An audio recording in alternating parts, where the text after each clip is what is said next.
다시 엘리야 말씀을 전하려고 합니다. 2주간 감사에 대해서 말씀을 전했습니다. 다시 3주 전에 전했던 엘리야의 말씀을 이어서 전하려고 합니다. 엘리야는 어떤 사람입니까? 그는 가장 악한 시대에 하나님의 부름을 받은 사람입니다. 왜 하나님께서는 가장 악한 시대에 북이스라엘에 엘리야라는 위대한 선지자를 보냈을까요? 그것은 하나님은 여전히 그의 백성을 사랑하시고 긍휼히 여기시기 때문입니다. 그들이 범한 죄악에도 불구하고 하나님은 언약 백성을 포기하지 않으시는 하나님이시죠. 엘리야라는 이름의 뜻이 무엇이었습니까? 여호와는 나의 하나님이시다. 이런 뜻을 가지고 있다고 말씀드렸습니다. 그가 북이스라엘 왕 아합에게 하나님의 말씀을 선포하죠. 내 말이 없으면 수년 동안 비도 이슬도 있지 아니하리라. 이 말을 선포한 후에 엘리야는 그릿 시냇가로 가게 됩니다. 하나님께서 보내셨죠. 하나님이 약속하십니다.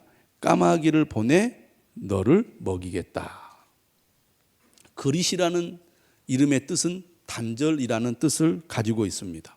하나님께서는 엘리야를 외부 세계와 완전히 단절시켜서 오직 하나님만을 바라보고 하나님만을 의지하며 하나님의 공급하심을 받도록 하나님께서 그를 그릿 시냇가로 인도하셨습니다. 하나님은 어떤 분이십니까?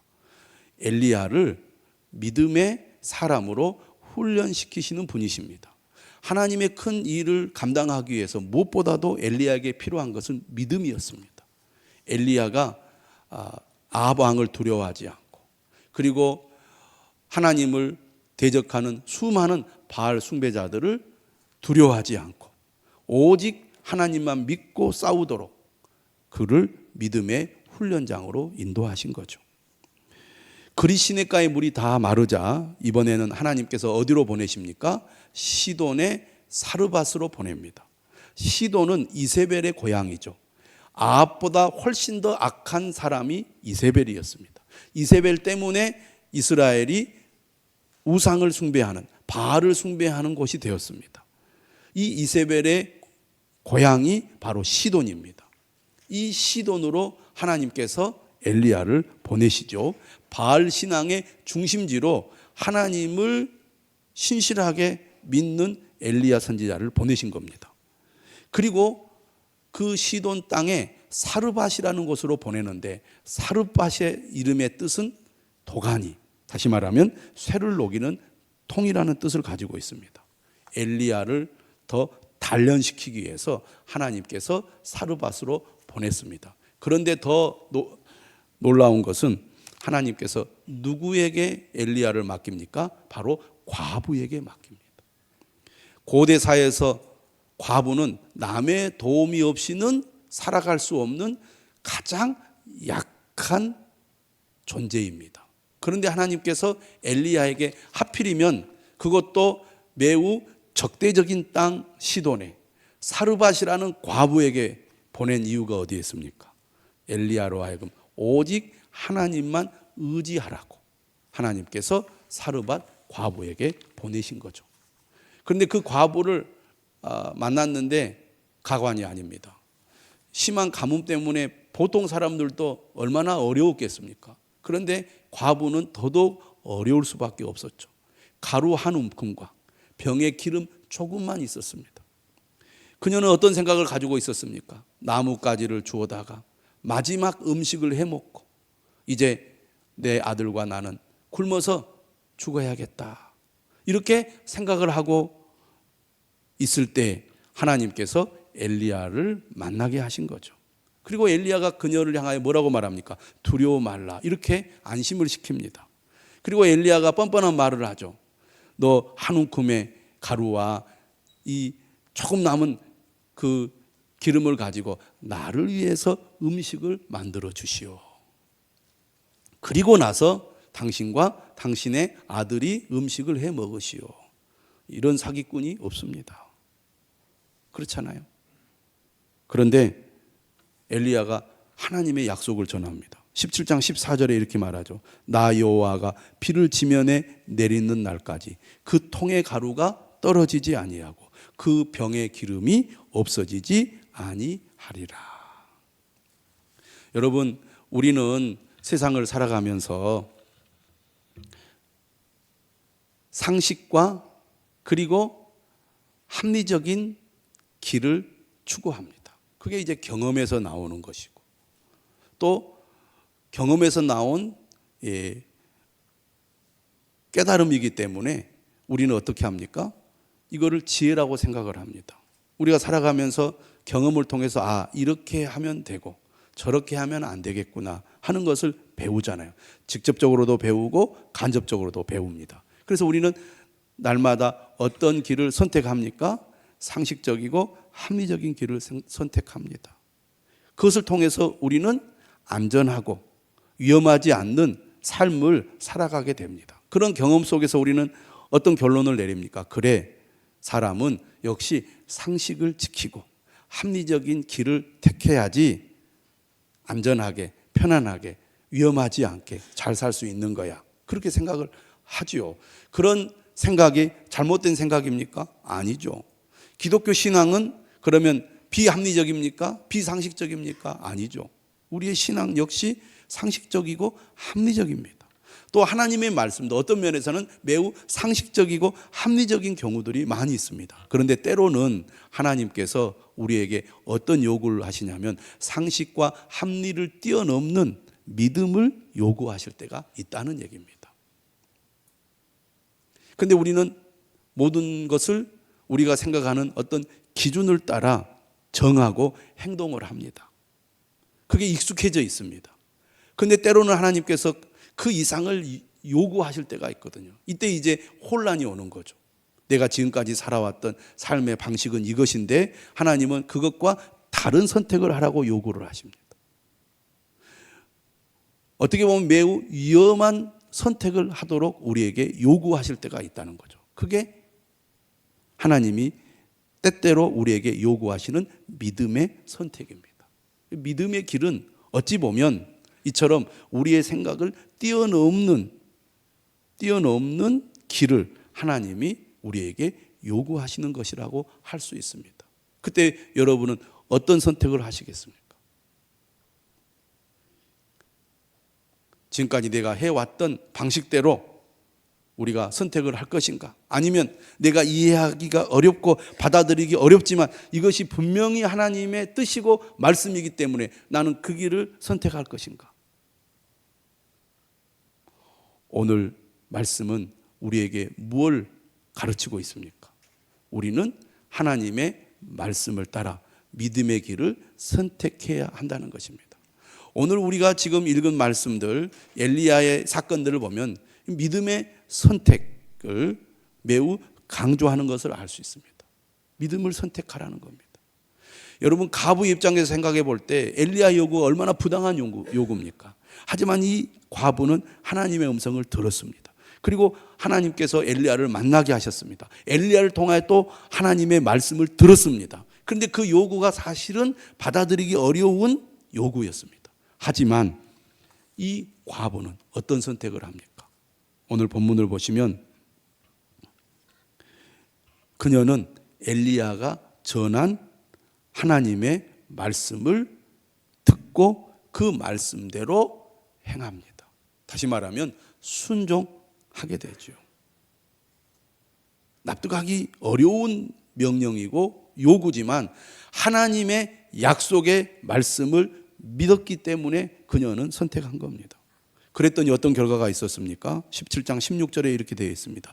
여호와께서 엘리야를 통하여 하신 말씀같이 통의 가루가 떨어지지 아니하고 병의 기름이 없어지지 아니하니라. 있을 수 없는 일이 일어난 거예요. 우리는 이 말씀을 보면서 이런 생각합니다. 야, 이게 동화 같은 이야기지 실제 이런 일이 일어날 수 있을까? 아마 지어낸 이야기일 거야. 여러분 그렇게 생각할지 모릅니다. 그런데요, 믿음의 삶을 살아가는 사람들에게는 이 과부가 경험한 것과 같은 그런 놀라운 일들을 체험하게 됩니다. 도저히 내 힘으로는, 내 방법으로는 할 수 없는 일이 하나님을 믿고 따를 때 일어나게 된다, 그 말입니다. 여러분, 인간의 능력은 한계가 있습니다. 아무리 노력하고 애쓰고 발버둥 쳐도 우리가 할 수 있는 능력에 한계치가 있다는 것입니다. 그런데 하나님은 어떤 분이십니까? 우리의 능력, 우리의 한계를 뛰어넘어서 도저히 우리 힘으로 할 수 없는 일을 행하시는 분이시거든요.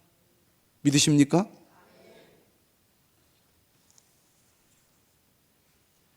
통의 가루가 떨어지지 아니하고 병의 기름이 없어지지 아니하리라. 이런 기적이 우리 삶 속에 나타나려면 하나님의 말씀을 믿고 순종해야 합니다. 그런데 많은 사람들이 말씀을 듣고 판단하죠. 아무리 생각해 봐도 안 돼, 할 수 없어, 불가능한 일이야. 만약에 과부가 그렇게 판단하고 그렇게 선택했다면 아마 과부와 그 아들은 나머지 음식을 먹고 어떻게 되겠습니까? 이제 더 이상 먹을 것이 없어서 어쩔 수 없이 굶어 죽고 말았을 것입니다. 여러분, 지금은 사람이 굶어 죽는다는 게 잘 이해가 안 되지만 불과 얼마 되지 않은 과거에 굶어서 죽은 사람들이 있었습니다. 지금도 지구 곳곳에는 굶어서 죽는 사람이 있습니다. 과거의 고대 사회에는 그런 사람들이 부지기수였습니다. 이 과부라고 별 수 있겠습니까? 누구로부터 도움을 받을 수 없는 처지에 있는 여인인데 자신의 방식대로 했다면 그녀의 삶에 변화가 없었을 것입니다. 그런데 죽음을 무릅쓰고 하나님의 말씀에 순종했더니 가뭄 내내 엘리야와 가부의 가족은 양식 걱정을 하지 않아도 되었습니다. 이처럼 믿음의 선택, 믿음의 결단, 믿음으로 순종할 때 하나님은 역사하신다는 겁니다. 많은 사람들이 교회를 다녀요. 많은 사람들이 말씀을 듣습니다. 그런데 말씀을 듣고 어떻게 반응하느냐에 따라서 그 결과가 다르게 나타난다는 것입니다. 여러분, 우리는 믿음으로 사는 사람입니다. 그리고 그 믿음을 증거하는 사람입니다.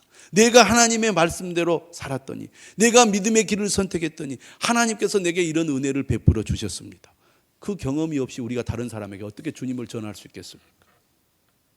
내가 체험하지 않았는데, 내가 경험해보지 못한 하나님을 어떻게 증거할 수 있겠습니까? 그건 거짓말입니다. 거짓말은 설득력이 없어요. 거짓말은 사람을 감동시킬 수 없습니다. 이 일 후에 과부의 아들이 심한 병이 들어 죽게 되죠. 과부는 비극의 원인을 엘리야에게 돌립니다. 당신이 우리에게 와서 이런 일이 벌어졌다고. 하나님의 은혜를 체험했고 체험하고 있지만 더 큰 시련이 닥치면 흔들리는 게 인간의 마음이죠. 이때 엘리야가 그녀를 돕습니다. 아이를 달라고 하죠. 타락에 올라가서 침상에 누이고 하나님께 간절히 부르짖어 기도합니다. 여러분, 아무리 믿음이 좋은 사람도요, 극심한 시련에 맞닥뜨리면 흔들릴 수밖에 없습니다. 그때 엘리야와 같이 옆에서 돕는 사람, 옆에서 기도하는 사람이 필요해요. 그래서 이 과부는 정말 큰 시련이 와서 시험에 들었지만 엘리야의 기도 덕분에 믿음이 회복이 됩니다. 엘리야가 3번 그 아이의 몸에 엎드려서 기도를 하잖아요. 정말 부르짖어 기도했더니 하나님께서 이 아이의 생명을 살려주셨습니다. 그리고 그 아이를 안고 다락에서 내려가죠. 그녀가 뭐라고 말합니까? 내가 이제야 당신은 하나님의 사람이시요 당신의 입에 있는 여호와의 말씀이 진실한 줄 아노라. 엘리야는 지금까지 믿음의 훈련을 받아왔습니다. 하나님의 공급하심과 하나님의 능력을 체험했습니다. 그 믿음을 가지고 하나님 앞에 간절히 기도했더니 하나님께서 과부의 아이를 살려주셨어요. 나의 믿음이, 나의 기도가 흔들리는 사람을 붙잡아 일으켜 세울 수 있다는 것을 믿으시기를 바랍니다. 내가 확신이 없는데, 내가 믿음이 없는데 내가 어떻게 다른 사람을 돕겠습니까? 근데 엘리야가 이런 경험을 통해서 더 믿음이 단단해지고요, 엘리야의 기도와 믿음을 통하여 엘리야를 돕던 가부의 믿음도 더욱 단단해졌습니다. 여러분, 옆에 있는 사람의 이 영향이 얼마나 큰지 모릅니다. 믿음이 좋은 사람 옆에 있는 사람은요, 자연스럽게 믿음이 더 강해지고요. 믿음이 약한 사람에 있는 사람은 자연스럽게 믿음이 성장하지 않게 됩니다. 그래서 우리는 항상 믿음의 사람 옆에 있어야 되고요. 내가 옆 사람의 믿음의 좋은 길잡이와 그리고 돕는 자가 되어야 합니다. 낙심하고 실망할 때도 내 옆에 있는 사람 때문에 그래 내가 여기서 포기하지 말아야지. 하나님을 의지해야지. 믿음으로 살아야지. 저는 여러분들이 그런 믿음의 동역자가 될 수 있기를 주님의 이름으로 축원합니다. 여러분의 가족들에게, 여러분의 동료들에게, 믿음의 형제들에게 그런 역할을 할 수 있기를 바랍니다. 이처럼 심한 가뭄 속에서 하나님은 엘리야를 어떻게 하셨습니까? 두 가지를 생각할 수 있는데요. 첫째는 하나님께서는 더 큰 사명을 감당할 수 있도록 엘리야를 훈련시켰습니다. 바알 선지자와 영적 싸움을 할 수 있는 훈련을 시키셨어요. 엘리야는 그리 시내가에서 그리고 사르밧 가부를 통하여 믿음의 훈련을 받았기 때문에 당당하게 이제 아합왕을 만나서 바알 선지자와 싸움을 싸울 수 있는 준비를 갖춘 것입니다. 여러분, 아무리 의지가 있어도 아무리 결심을 해도 훈련되지 않으면 마땅히 해야 될 일을 할 수가 없어요. 여러분, 우리 성도들이 믿음의 삶을 살면서 나는 이제 주님을 위해서 살아야지, 내게 주신 교회를 충성되게 섬겨야지, 그런 결심을 해도 섬길 만한 준비가 되지 않으면 섬길 수가 없어요. 하나님의 은혜로 충만하지 않으면 안 되는 것입니다. 그래서 주님을 위해서 헌신하겠다는 결심을 했다면 믿음의 훈련을 받아야 합니다. 그래서 늘 하나님의 은혜를 사모하는 마음을 가져야 돼요. 그래서 말씀의 은혜가 내 마음에 깊이 들어와서 내 마음을 온전히 적셔서 늘 주님의 은혜로 충만해야 합니다. 그렇지 않으면 주님의 일을 영적으로 감당하기가 어렵습니다. 주님의 일은 영적인 힘으로, 영적인 마음으로 해야지, 인간의 욕심이나 인간적인 생각으로 주의 일을 하면은 결코 선한 열매를 거둘 수가 없다는 것을 알아야 합니다. 그래서 저는 여러분들이 항상 주님 앞에 나와서 예배를 드리고 기도할 때마다 하나님의 은혜를 사모하는 사람들이 되시기를 바랍니다. 하나님의 은혜가 없이는 나는 안 됩니다. 하나님, 오늘도 나를 긍휼히 여겨 주시옵소서. 이런 간절함이 있어야 한다는 것입니다.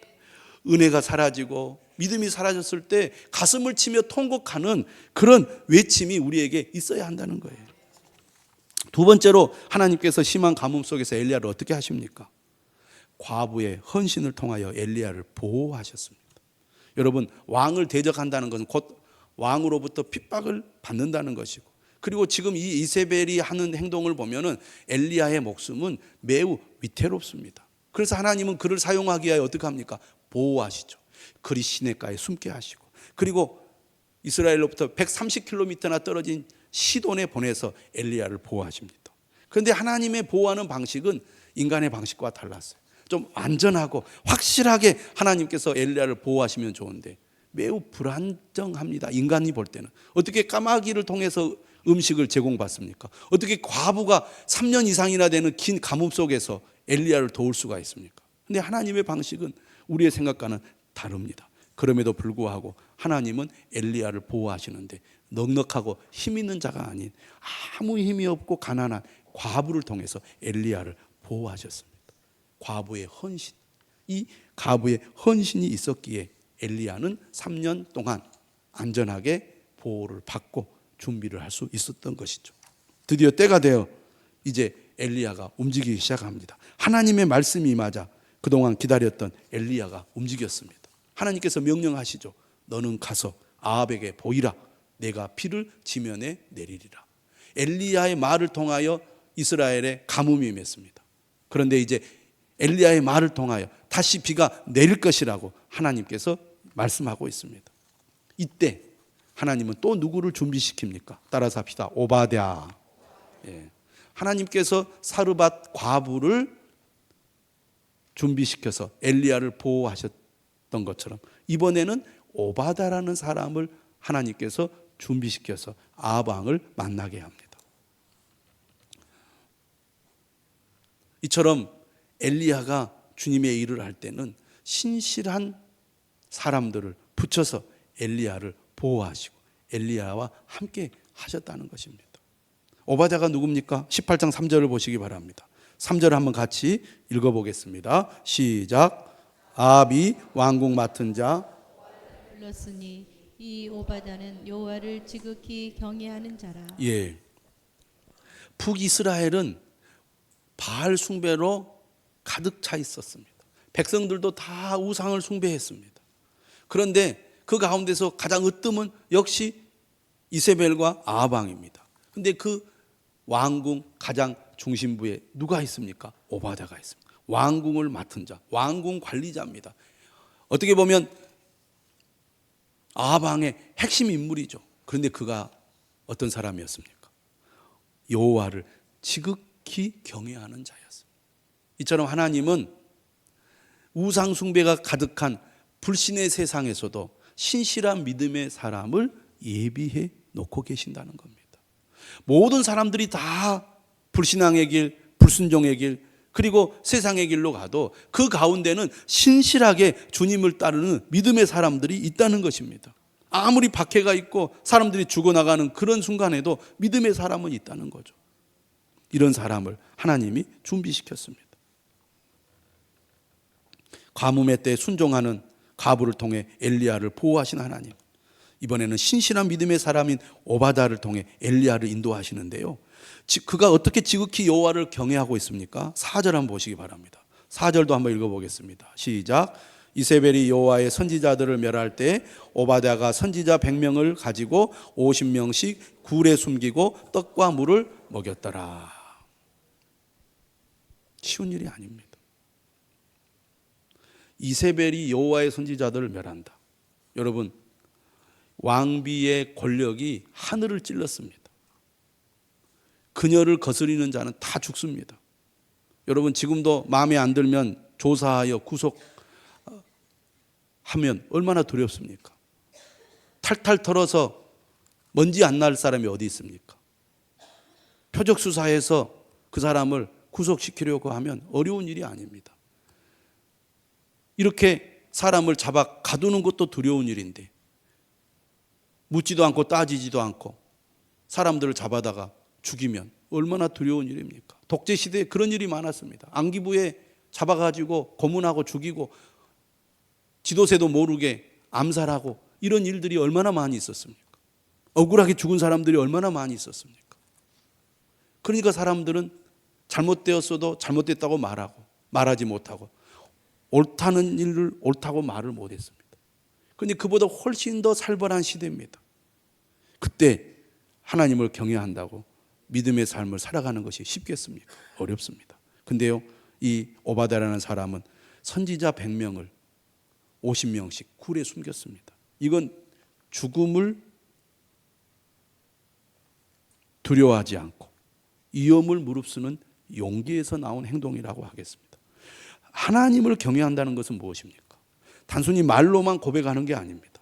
이처럼 주님을 위해서라면, 하나님의 뜻을 따르기 위해서라면 위험을 무릅쓰는 용기를 보이는 것이 진정으로 여호와를 경외하는 것이라고 할 수 있습니다.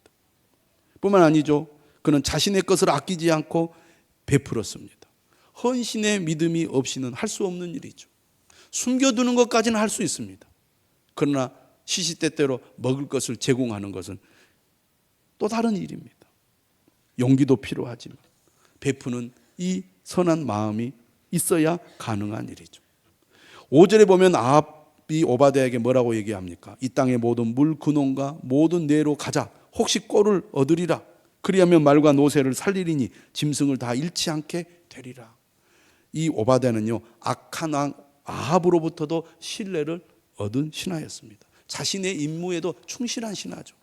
자신의 역할을 잘 감당하면서도 여호와를 경외하는 이 삶에도 충실했던 사람이 오바댜입니다. 이런 오바댜를 하나님께서 엘리야에게 준비시켜 주셔서 엘리야는 오바댜를 통하여 아합 왕을 만나게 됩니다. 오늘 본문 17절이죠.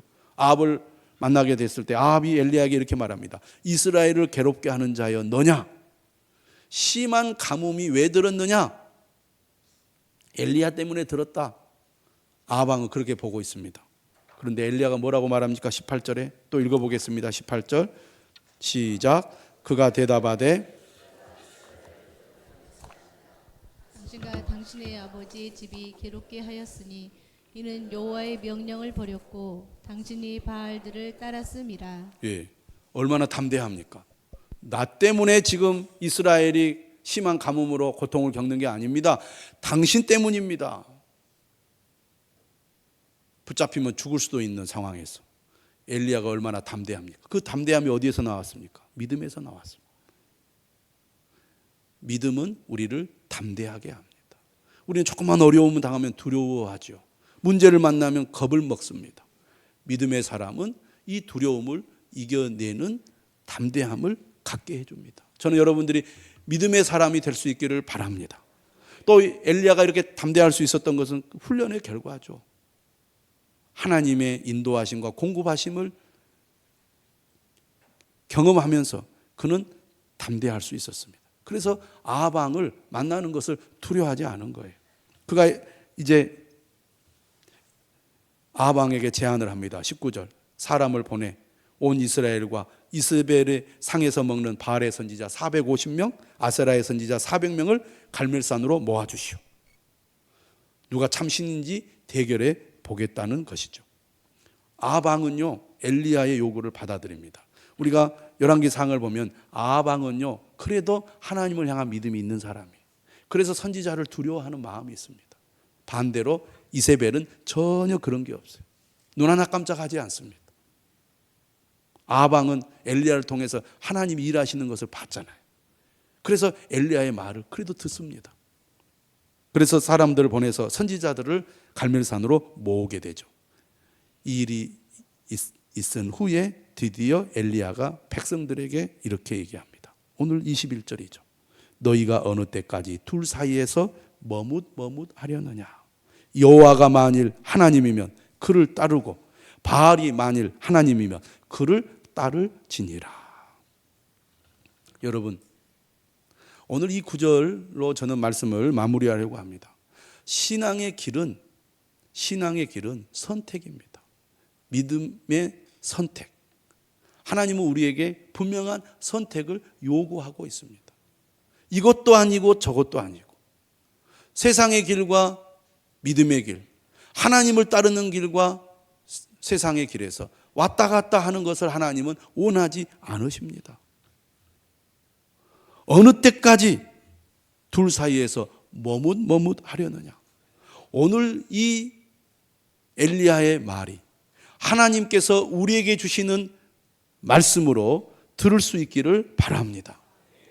교회를 다니면서도 확실하게 나는 이제 주님을 믿고 주님을 섬기며 주님을 따르겠습니다 라고 결단하지 못하고 하나님과 세상 사이에서 머뭇머뭇할 때가 얼마나 많이 있습니까? 말씀을 따라야 되는데 내 생각을 따를 때가 얼마나 많이 있습니까? 믿음을 선택해야 되는데 세상의 길을 선택할 때가 얼마나 많이 있습니까? 여러분, 오늘 이 음성을 들으시기를 바랍니다. 너희가 어느 때까지 둘 사이에서 머뭇머뭇하려느냐.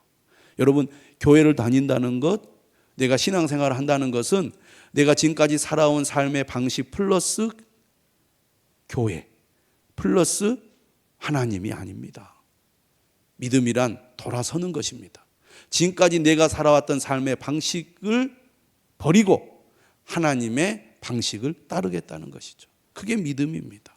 우리가 분명히 믿음의 선택을 할 때 하나님이 우리 삶 가운데 역사하는 것입니다. 교회를 아무리 오래 다녀도 나는 이제 예수 그리스도를 나의 주님으로 믿고 따르겠습니다 라고 결단할 때 우리가 구원을 받게 되고 하나님의 자녀가 되는 것입니다.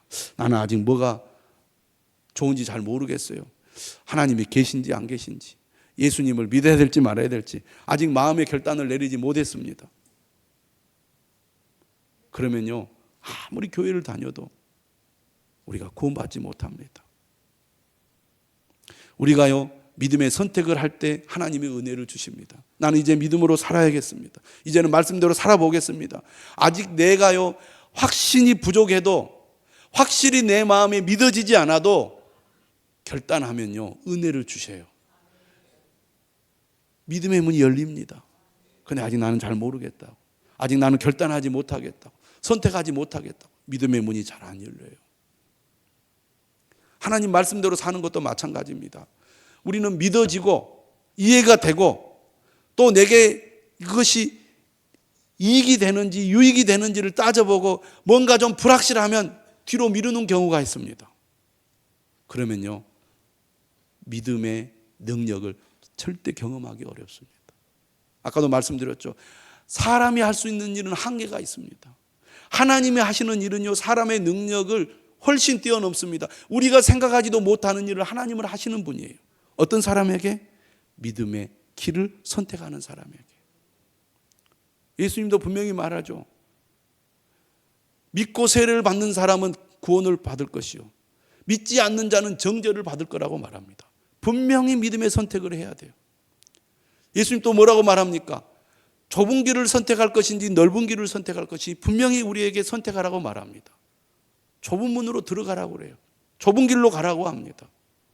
세상의 길, 자신의 생각대로 살아서는 안 됩니다. 말씀대로 살 때 반드시 하나님이 우리와 함께 하시고 우리를 도우시는 것을 경험하게 될 것입니다.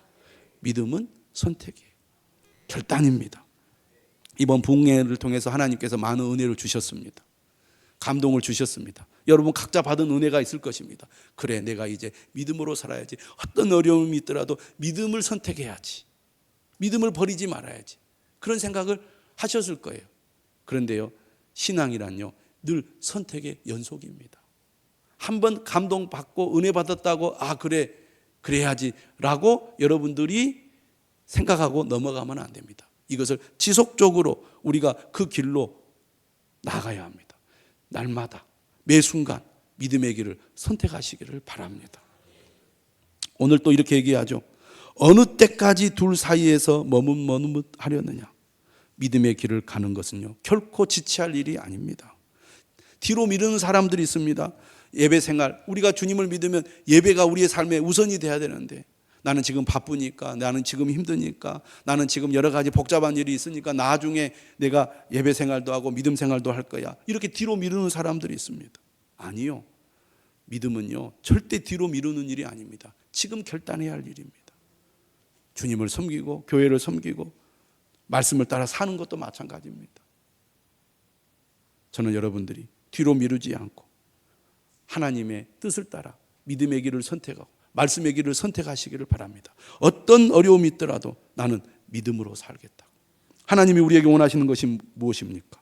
오직 의인은 믿음으로 말미암아 살리라입니다. 저는 여러분들이 믿음의 승리자가 될 수 있기를 주님의 이름으로 축원합니다.